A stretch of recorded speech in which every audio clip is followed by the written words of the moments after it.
ውድ የቻናላችን ቤተሰቦች የሰዓቱን የስፖርት ዜናዎች ይዘንላችሁ ቀርበናል። የአውሮፓ ሻምፒዮንስ ሊግ ሩብ ፍጻሜ የመጀመሪያ ጨዋታዎች የሳምንቱ ምርጥ ተጫዋች ይፋ ተደርጓል። በዚህም መሰረት የባየር ሙኒኩ ግብ ጠባቂ ማኑኤል ኖየር የሳምንቱ ምርጥ ተጫዋች በመባል ተመርጧል። ማኑኤል ኖየር ባየር ሙኒክ ሪያል ማድሪድን ባሸነፈበት ጨዋታ ያለቀላቸው የግብ ሙከራዎችን ማዳን ችሎ ነበር። ዴቪድ ራያ፣ ካቫርስክሊያ እና ጁሊያን አልቫሬዝ በእጩነት የቀረቡ ተጫዋቾች ነበሩ።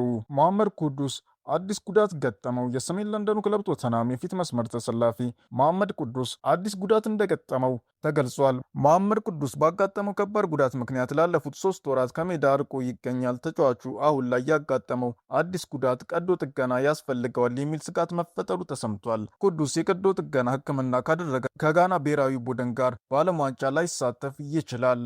ውድ የቻናላችን ቤተሰቦች አብራችሁን ስለቆያችሁ እናመሰግናለን። ቻናላችንን ላይክ እና ሰብስክራይብ በማድረግ አብራችሁን ሁኑ።